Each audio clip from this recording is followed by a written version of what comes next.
चलिए, Priyadarshi IAS academy के platform पर फिर से आपका स्वागत है। मैं आपको एक बार और सूचित कर देना चाहता था, जो वादा के अनुसार मैंने वादा किया था कि मैं बिहार में जो वोटर आईडी वेरिफिकेशन किए जा रहे हैं उसके ऊपर जरूर मैं वीडियो लेकर आऊँगा।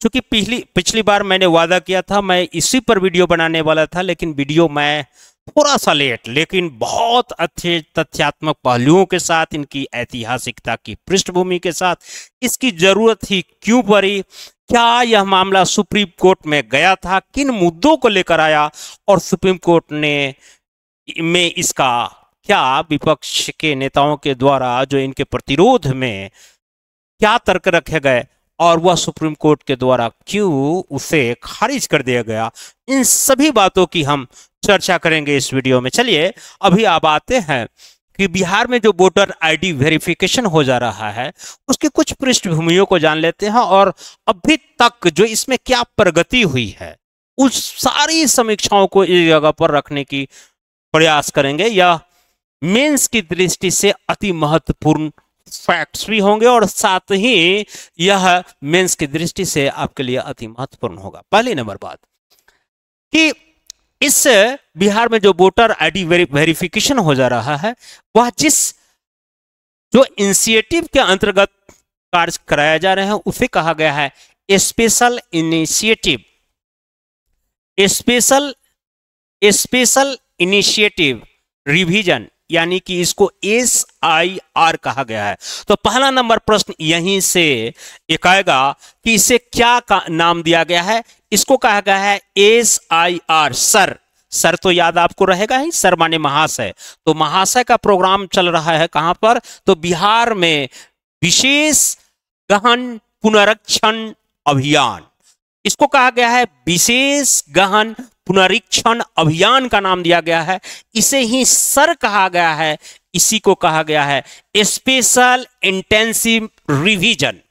शायद आपको किसी पेपर, मैगजीन या अगर किसी समाचार पत्र को भी पढ़ रहे होंगे तो इतनी बारीकी से आपको ज्ञान वहां तक नहीं पहुंचा होगा। अब एक इंफॉर्मेशन ये सीखने को मिला आपको कि इसे सर भी कहा जाता है, इसे स्पेशल इंटेंसिव रिवीजन भी कहा जाता है, इसे विशेष गहन पुनरीक्षण भी कहा जाता है। क्यों कहा जाता है इसे विशेष गहन पुनरीक्षण, इसकी भी हम चर्चा करेंगे। आज आपको आनंद ना आ गया, पूरे YouTube के इतिहास पर इससे बढ़िया अगर वीडियो मिला होगा तो तब मुझे आप सूचित भी करेंगे। अब सवाल उत्पन्न होता है कि इसमें था क्या सर, SIR में क्या था। अब बार बार मैं पूरा ये नाम नहीं बताऊंगा, सिर्फ सर का मैं चर्चा करूंगा। तो यह सर में किस प्रकार की बातें की गई है, इसमें आपके घर पर BLO आएंगे। आपके घर पर कौन सा आएंगे, BLO आएंगे। BLO को आप जानते ही होंगे। तो BLO आएंगे और 11 प्रकार के दस्तावेज में एक दस्तावेज लगाना होगा, एक फॉर्म देंगे जिसको फॉर्म संख्या 6 कहा गया है। फॉर्म संख्या 6 कहा गया है, उस फॉर्म 6 को भरना है और उसमें से कुछ दस्तावेज, जिसमें 11 प्रकार के दस्तावेज की बातें की गई है, वह पूरा 11 दस्तावेज नहीं डालना है। उस दस्तावेज में से एक दस्तावेज उसमें डालना हो सकता है, वह जमीन की रजिस्ट्री से संबंधित हो सकता है। इतना जरूर ध्यान रखिएगा कि उसमें कभी आधार कार्ड नहीं लगाना है, उसे नहीं माना जाएगा, न पिन।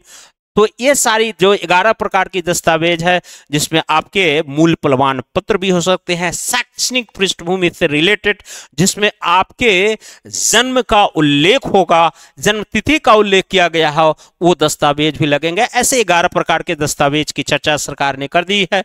उस लिस्ट में से एक दस्तावेज होना चाहिए और प्रॉपर जो है आप उस फॉर्म को भरकर आप BLO को जमा कर सकते हैं।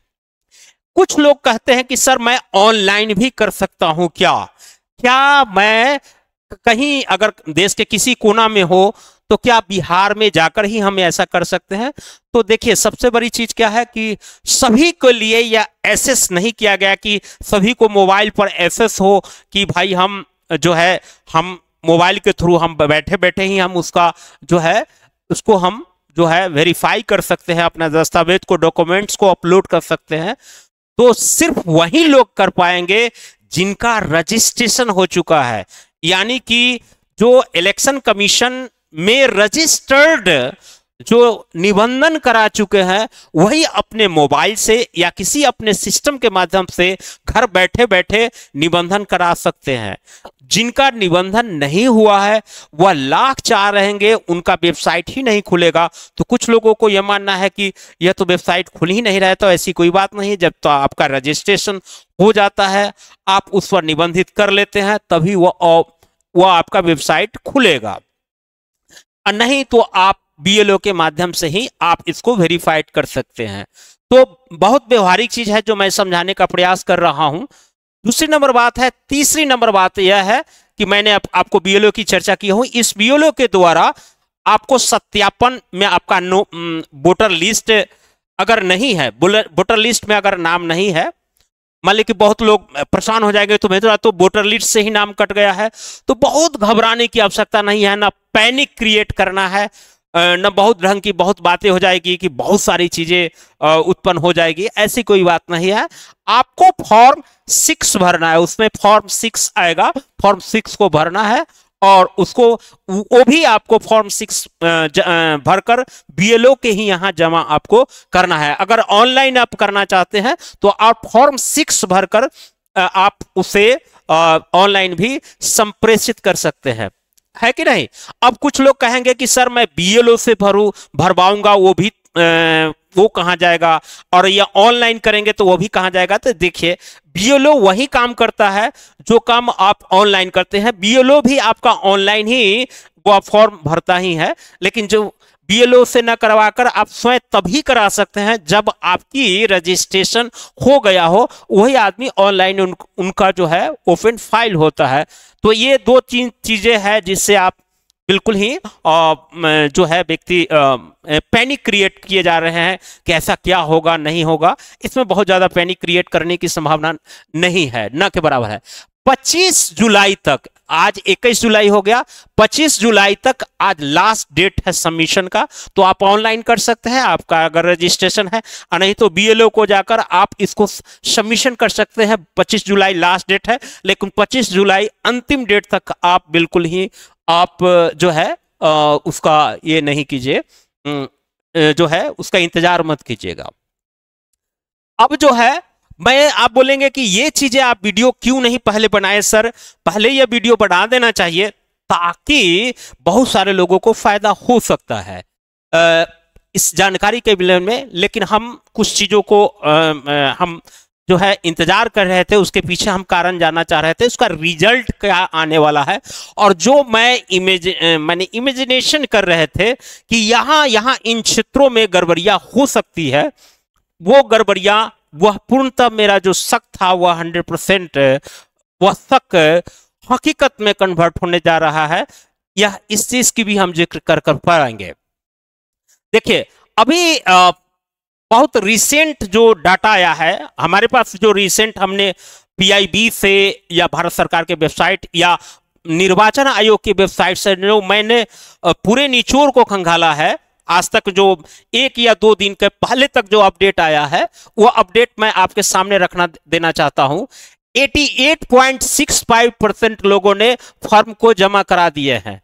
सिर्फ लगभग 11% के, आज से 1 या 2 दिन पहले की घटना है, 1 से 2 दिन मैंने आज या कल की घटना है, वहां तक मैं अपडेट करा दिया हूं। लगभग 11% से 12% लोग अभी भी अपडेट नहीं कराए हैं। तो 3 से 4 रोज आपके पास सिर्फ समय बच जाता है, तुरंत अपडेट करा दीजिए और फॉर्म जमा करा लीजिए। इस 88.65% जो अभी फॉर्म जमा कराए हैं उसमें से 35.6 लाख का फॉर्म या जो फर्जी है या डुप्लीकेट है या वोटर पहचान की गई है जो फर्जी है, यानी कि यह फर्जी लोगों का डुप्लीकेट या बना हुआ है, जिन पर कार्रवाई होने की पूरी संभावना है, इन पर कार्रवाई की जाएगी नहीं। और जिनका डुप्लीकेट है वो डर के रहेंगे, वो जरूरी वो अनलीगल जरूर होंगे। लेकिन जिनका वोटर लिस्ट से नाम कट गया है, मैं बार बार कह रहा हूं, फिर से अपील कर रहा हूं, अगर डेट भी समाप्त हो जाएगा अगर वोटर लिस्ट से नाम भी कट गया है तो बहुत पैनिक होने की कोई आवश्यकता नहीं है। आपको फिर से फॉर्म 6 ही भरना है। देखिएगा, बीएलओ से आप जाइएगा, फॉर्म 6 को भरिएगा और बार बार अपील वहां पर करना है, और आप इलेक्शन में ईमेल भी डाल सकते हैं। तो बहुत ज्यादा पैनिक क्रिएट नहीं करना है, उसको फॉर्म उस स्थिति में भी फॉर्म 6 को ही भरना है। अब देखिएगा, मैं आपको बताता हूं कि डुप्लीकेट वोटर पहचान की गई है। अभी तक जो आया है उसमें 35.6 लाख, कम नहीं डाटा है, बहुत ज्यादा डाटा है यार। अब जो है, अब 2-3 चीजें बात समझ में आएगी कि इस डॉक्यूमेंट्स में क्या क्या, किनको जरूरी है डॉक्यूमेंट्स देने की और किसको डॉक्यूमेंट्स देने की बहुत ज्यादा जरूरी नहीं है। तो देखिए, हमारे पास जो जितने भी मतदाता है, तो मतदाता जिनका 18 वर्ष से उम्र है, ज्यादा हो गया है या 18 वर्ष है, वोटर लिस्ट तो उन्हीं का बनेगा। तो हमारे अभी बिहार में जितनी जनसंख्या है, लगभग जो आपका 10 करोड़ से 10 करोड़ से ऊपर हो चुकी है जनसंख्या, उसमें से 4.96 करोड़ लोगों की जो है वोटर लिस्ट में नाम है। उस वोटर लिस्ट नाम में अभी जो है उसका पंजीकृत हुआ है, उसमें जिनका जो है वोटर लिस्ट में नाम 2003 के बाद जुड़ा है या उसके बाद जो रजिस्टर्ड हुआ है, उसी मतदाताओं को नागरिकता साबित करना होगा। और जिनका 2003 से पहले के हैं, कुछ लोग पैनिक हो गए, हम तो इतना सालों से रहते आ रहे हैं, लेकिन हमारा जो है नागरिकता की पहचान जो है सरकार मांग रही है। तो पहला ये क्लॉज जरूर पढ़ लीजिएगा कि 2003 के बाद जिनका पंजीकृत तो हुआ है, मतदाता सूची में नाम आया है, उन्हीं को पहचान पत्र देना है नागरिकता का। 2003 से पहले वाले को कुछ भी नहीं देना है। जिनके दादा है या दादी हैं, बहुत एज से पहले से है, उनको कोई पहचाना पत्र में पंजीकृत कराने की कोई जरूरत नहीं है। या उनको कोई मान लीजिए कि उससे सिर्फ वेरिफिकेशन हो जाएगा, वो वेरिफिकेशन ऑटोमेटिक हो जाएगा, लेकिन उसके लिए कोई डॉक्यूमेंट्स लगाना कोई जरूरी नहीं है। डॉक्यूमेंट्स उन्हीं का लगाना है जिनका 2003 के बाद पंजीकृत हुआ है। तो ये डाटा शायद ही यूट्यूब पर इतनी अच्छी जानकारी आपको शायद ही कहीं मिलेगी। मैं इन सारी चीजों को तथ्यात्मक रूप से लाने की प्रयास किया हूं, और यह अभी पीआईबी के द्वारा जो बहुत सारे चीजें जो सामने अभी तुरंत डाटे आए हैं, उस डाटा को मैं यहां पर रखने का प्रयास कर रहा हूं। देखिए, जो 35.6 लाख से फर्जी या डुप्लीकेट पहचान की गई है, उसमें 12.56 लाख मृतक है, 12.56 लाख मृतक है, और 17.30 लाख अस्थायी रूप से वह बाहर चले गए हैं, या तो देश छोड़ दिए हैं, विदेश चले गए हैं, और यहां पर अब वहां वास्ता नहीं है बिहार में। और यानी कि 12.5 लाख मृतक है। कई लोग जिनका पिताजी या दादाजी जो पेंशन या नौकरी पेशा होते हैं, कई ऐसे परिवार जो होते हैं, वो उनको जो है कई बार उनके मृतक सर्टिफिकेट जो बनता है, जन्म प्रमाण पत्र और मृत्यु प्रमाण पत्र, वह कई बार नहीं बनाते हैं, या डॉक्यूमेंट्स को क्या करते हैं कि वह छुपा लेते हैं। तो इस स्थिति में कई बार होता है कि इसका नाजायज फायदा उठाते हैं। हालांकि इसके ऊपर 420 का केस लगना चाहिए, और 420 नहीं, और बहुत जघन्य अपराध की श्रेणी में हालांकि सरकार लाने के ऊपर अब विचार कर रही है। अगर ये आ जाता है तो बहुत अच्छा हो जाएगा। बहुत डरने की आवश्यकता नहीं है, जो अनलीगल है उन्हें डरने की आवश्यकता है। हो सकता है कि उनकी सारी की सारी संपत्ति जब्त कर लिया जाए, अगर इस ढंग की सरकार अगर नियम। अब एक चीज, इससे पहले मैं एक चीज और बता रहा हूं, कोई भी धन संपत्ति या मर्डर केस या किसी भी प्रकार का केस आता है, अगर कोई भी व्यक्ति अगर केस लड़ने में सक्षम नहीं है तो वह डरे नहीं, क्योंकि जिनके पास जानकारी है उनके पास जानकारी ही सबसे बड़ा एसेट्स है। अगर कोई भी व्यक्ति अगर सक्षम नहीं हो कि सुप्रीम कोर्ट, हाई कोर्ट का हम केस कैसे लड़े, हमारे पास तो धन नहीं है, बहुत सारा खर्चीला है, तो कतई घबराने की कोई आवश्यकता नहीं है। आप नालसा के वेबसाइट पर जाइए, और नालसा के वेबसाइट पर अपने सारे उचित चीजों को रखकर आपको सरकार प्रक्रियारत वकील मुहैया कराएगी, और उसके लिए बहुत सारे एनजीओ वहां पर जुड़ जाएंगे। बहुत सारे एनजीओ रहते हैं जो ऐसे लोगों को कोऑपरेट करते हैं, तो आपका वो हाईलाइट भी बन जाएगा केसेस, और दूसरी नंबर बात का पूरा मीडिया का उस पर जो है उस पर सारी चीजें फोकस हो जाएगी। और तीसरा जो सबसे बड़ी बात लिखेगा कि अब जो कर दिया गया, इससे पहले मैं वीडियो बनाया हूं, कोई भी केस अब ज्यादा लंबा खींचना नहीं है। बहुत जाएगा तो हाई कोर्ट सुप्रीम कोर्ट तक तो मामला बहुत चीज आता कम है, तो 1 से 2 साल के बीच आपको किसी भी प्रकार का कितना भी जघन्य से लेकर और कितना भी कॉम्प्लिकेटेड कोई केस हो, उसका मुद्दा आ जाना है, या तो निर्णय आपके पक्ष में आए या आपके विपक्ष में आए, 2 साल के अंदर आ जाएगा। तो दूसरी नंबर बात है कि अब इन चीजों से भी नहीं डरना है कि भाई ये कोर्ट रद्द प्रक्रिया होगी तो लंबी प्रक्रिया चलेगी, ऐसी कोई बात नहीं। इससे पहले मैं वीडियो बना चुका हूं। तो ये बहुत बड़ी क्रांतिकारी परिवर्तन होगा।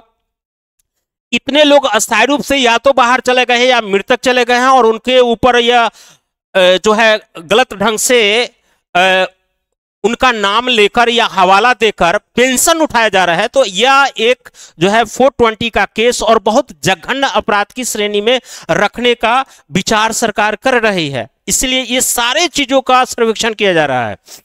इसके पीछे सिर्फ निगेटिव एक्सपेक्ट नहीं लेना है, और इसके कई ऐसे फायदे और कई ऐसे हर्डल है, उस चीज के ऊपर भी हम चर्चा करेंगे।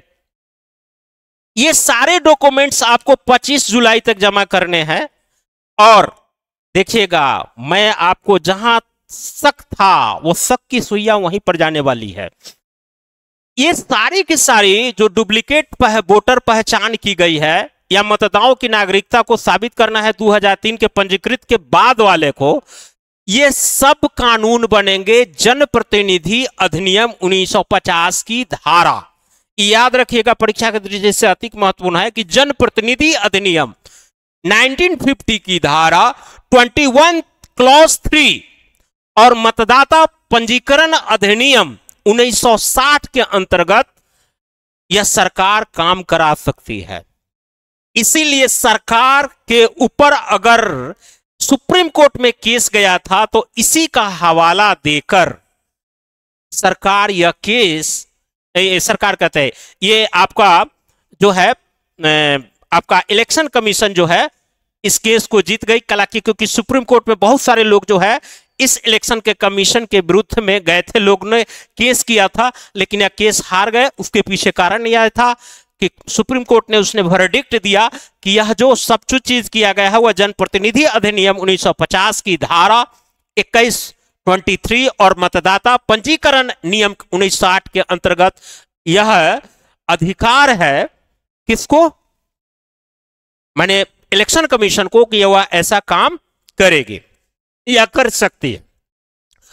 तो सबसे बड़ी चीज क्या है कि यह कुछ लोग जो इतना ज्ञानी बन के गए थे सुप्रीम कोर्ट में, इनके तो कुछ ना कुछ उनके पास में लॉजिक तो रहा होगा जिसके आधार पर केस बना होगा। तो इसके पीछे 2-3 कारण था। उनका कहना था कि इलेक्शन कमीशन का काम सिर्फ इलेक्शन कंडक्ट कराना और मतदाता सूची में नाम जोड़ना और हटाना इनका काम है। लेकिन नागरिकता संबंधी जो भाग 2 में अनुच्छेद 5 से 11 तक है, उसमें नागरिकता संबंधी कानून में अगर संशोधन करने का अधिकार संसद को है, किसी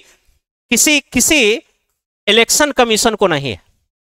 तो इसका हवाला दे रहे थे कि नागरिकता से संबंधित नियम निर्णय लेने का अधिकार किस प्रकार से जो है इलेक्शन कमीशन को है, इस बेस पर जा रहे थे। लेकिन यह तो नागरिकता का मुद्दा ही नहीं है। सुप्रीम कोर्ट ने कहा कि यह नागरिकता का मुद्दा ही नहीं है, तो इसमें सरकार हस्तक्षेप क्यों करेगी। यह तो मतदाता जनप्रतिनिधि अधिनियम के अंतर्गत उसे अधिकार है, और मतदाता पंजीकरण के नियम के आधार पर यह तो सर्वेक्षण कर ही सकती है। जो अनलीगल है उसका नाम हटा सकती है। तो सिर्फ नाम हटाई है, नागरिकता हटाने और ना हटाने का तो कोई उससे लॉजिक ही नहीं बनता है। क्या मेरे पास पहचान पत्र नहीं होगी तो क्या मेरी नागरिकता खत्म हो जाएगी क्या? अगर यह दिमाग में बात है तो यह सरासर गलत है, क्योंकि नागरिकता के लिए सिर्फ पहचान पत्र हो जाना, आधार कार्ड हो जाना नागरिकता की प्राप्ति की को सुनिश्चित नहीं कराता है। यही कारण है बहुत सारे आधार कार्ड अनलीगल रूप से बने हैं, बहुत सारे चीजें अनलीगल रूप से बने हैं। उसी अनलीगलिटी को जो अनलीगल चीजें बनी है उसी चीज पर रोक लगाएगी यह सारी चीजें। और इसके लिए देखिए, और इससे कराने और इसी मुद्दे पर सुप्रीम कोर्ट ने उनकी सारे मांगों को खारिज कर दिया और वह कोर्ट में केस हार गए। एक चीज और मैं बात बता देना चाहता हूं कि सारी चीजें मैंने बता दिया, लेकिन एक चीज बताइएगा, क्या यह बिहार में वोटर वेरिफिकेशन जिसको हम सर कह रहे हैं, क्या यह बिहार में पहली बार हो रहा है या देश में पहली बार हो रहा है? नहीं, इससे पहले भी हो चुका है और कई बार हो चुका है। कम से कम यह 20 साल और 10 साल, कम से कम 20 साल और 25 साल के अंतराल में लगभग 2002-03 के आसपास, ऐसा अगर मुझे स्मरण है कि 2002-03 के आसपास ऐसा सर्वेक्षण हुआ था, जो शायद लोगों को स्मरण में ही नहीं है। बहुत जल्दी लोग भूल जाते हैं, स्मरण उनकी बहुत कमजोर है लगता है। ऐसा ही सर्वेक्षण हुआ था और इलेक्शन यह करवाती है। मान लीजिए कि कोई व्यक्ति मतदाता में किसी व्यक्ति की मृत्यु हो गई तो उसको नाम कटना ही पड़ेगा, और जो व्यक्ति 18 साल का हो गया उसको नाम जोड़ना है, तो यह 15-20 साल 10 साल पर यह करना ही है और वह करते भी है इसी अंतर्गत। तो यह कोई बड़ी चीज है नहीं। और दूसरी नंबर बात यह है कि हाँ, यह एक भी बात जरूर विषय का हो सकता था कि यह जो 20 जो लगभग 11 प्रकार के पहचान पत्रों की बात की गई थी, तो उनमें लोगों को लगा कि ये 11 पहचान पत्र एक साथ देना पड़ेगा, तो यह एक थोड़ा हरकुलियस टास्क था। लेकिन उसमें से जब एक पहचान पत्र की बात की गई, हालांकि विपक्षी दलों ने काफी इस पर शोरगुल किए, तो उनमें एक पहचान पत्र देने की बात की गई, तो यह चीजें आसान हो गई। और यह चूंकि एक प्रक्रियारत प्रक्रिया के अंतर्गत की गई है, इसमें बहुत ज्यादा मुद्दा नहीं बनने चाहिए। अब आते हैं इनके रियल मुद्दे के ऊपर कि इसके करने के क्या फायदे होंगे। क्या सिर्फ यह कर लिए और इसके अंतर्गत जो पहचान की गई है, मैं बताना चाहता हूं कि जितना जनसंख्या नहीं है उससे ज्यादा आधार कार्ड बने हुए हैं, उससे ज्यादा कई मामलों में तो जितना पेंशन भोगी नहीं है या जितना भी जो टैक्स पेयर नहीं है उससे ज्यादा पैन कार्ड बने हुए हैं, उससे कहीं ज्यादा जितना जनसंख्या नहीं है उससे ज्यादा इलेक्शन कार्ड बने हुए हैं। आप कहेगा कि ऐसा भी हो सकता है क्या? यस, डाटा मैं लेके बताता हूं कि इसका मतलब यह है कि कितना अनलीगल कार्ड बने हैं। यह तीन जिलों के बारे में मैं बताता हूं जिनकी सीमा बांग्लादेश से लग रही है।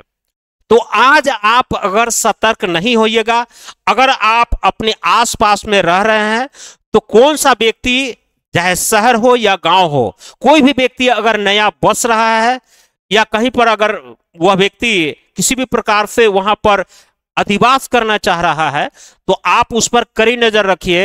यह व्यक्ति जो बाहर से आया है, यह व्यक्ति कहीं विदेशी तो नहीं है, कहीं बांग्लादेशी तो नहीं है, कोई पाकिस्तानी तो नहीं है, क्योंकि कल आपके लिए वही डिफरेंसेस क्रिएट करेगा जब जो है इसको अनबैलेंस होगा। इस चीज के लिए सिर्फ सारी जिम्मेदारी सरकारों के ऊपर नहीं छोड़नी है, बल्कि खुद जिम्मेदारी अपना भी उठाना है। मैं 3 चीजें बताना चाहता हूं, यह डाटा आपको कुछ दिनों के लिए बिल्कुल ही विवश कर देगा सोचने के लिए। यह 3, 4, 5 जिला की मैं चर्चा कर रहा हूं जिसकी सीमा कहीं ना कहीं यह जुड़ रही है बांग्लादेश से। किशनगंज का अभी मेरे पास डाटा आया है, किशनगंज में जो अभी SIR जो वोटर आईडी वेरिफिकेशन किया गया है, उसमें किशनगंज में 105, अगर मान ली कि 100 अगर व्यक्ति है तो वोटर आईडी 105.16, माने हर 100 व्यक्ति पर 5 से लेकर 6 वोटर आईडी एक्स्ट्रा पाया जा रहा है। ये कौन सा वोटर आईडी बना है? या फर्जी वोटर आईडी। यह फर्जी वोटर आईडी कहां से आया होगा? क्या बांग्लादेशी घुसपैठी नहीं हो सकता है? दूसरी नंबर बात, अररिया में 102.3, यानी कि हर 100 व्यक्ति पर दूसरे तीसरा व्यक्ति यह जो बना है एक्स्ट्रा वोटर आईडी का, वह को क्या बांग्लादेशी घुसपैठी नहीं हो सकता है? वो रोहिंग्या नहीं हो सकता है क्या? कटिहार में 101.23% या रोहिंग्या या फिर यह बांग्लादेशी घुसपैठी नहीं हो सकता है क्या? या पूर्णिया में 100.97, 1% ज्यादा, 1% कम नहीं होता है? अगर यह हजारों लाखों की संख्या में है, अगर किसी जिला की जनसंख्या, तो उसमें 1% और 2% और 6% तक निकाल के देखिएगा यह कहां से आएंगे। और दूसरी नंबर बात, यही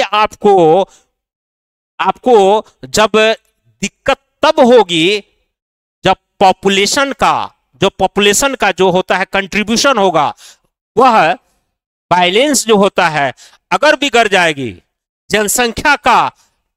मेरा कुछ जाति और धर्मों के प्रति नहीं है, लेकिन यह इशारा जान लीजिएगा कि जो यहाँ के मुस्लिम धर्म के लोग हैं वह कभी भी किसी दंगा या फसाद में, वह शांति प्रिय है, वह भारत के कल्चर को जानते हैं। लेकिन जो बाहर से आए हुए मुस्लिम है वह किसी भी दंगा फसाद में महत्वपूर्ण भूमिका निभा रहे हैं। इसलिए कहने का मतलब है, चाहे वह दिल्ली के बेल्ट की तरफ अगर चले जाइएगा तो कुछ ऐसे जगह है, मैं उस जगह का नाम लेना नहीं चाहता हूं, चाहे हो सकता है यूट्यूब वाले स्ट्राइक भी कर देंगे मेरे ऊपर, तो मैं ये नाम कहना चाहूंगा कि उन इलाकों में बहुत सारे रोहिंग्या, बहुत सारे बांग्लादेशी हैं जहां पर स्नीचिंग होता है, मर्डर होता है और सामानों को ये किया जाता है। क्या इन चीजों को सिर्फ बिहार के लेवल पर ही नहीं, पूरे इंडिया लेवल पर मुहिम चलानी चाहिए? और तीसरा सबसे बड़ी बात, आपको धन और प्रॉपर्टी कहां से आई है?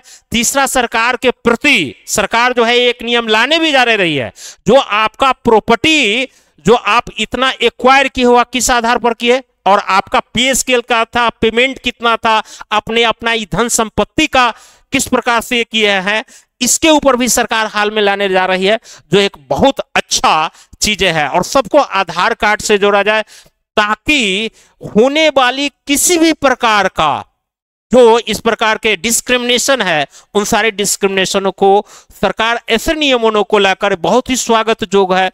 और एक जो जाना चाहिए कि राइट टू, हालांकि इस पर सरकार विचार भी कर रहा है, ये राइट टू प्रॉपर्टी के ऊपर सिर्फ इंडिविजुअल कह के काम नहीं चलेगा, क्योंकि यह जो प्रॉपर्टी आप बनाया जा रहा है या कहीं भी निबंधन होना चाहिए, यह सिर्फ पायरेसी के नाम पर कि नहीं हमारी गोपनीयता है, ऐसी कोई गोपनीयता की कोई बात नहीं होनी चाहिए। यह सभी संपत्ति सार्वजनिक की जानी चाहिए।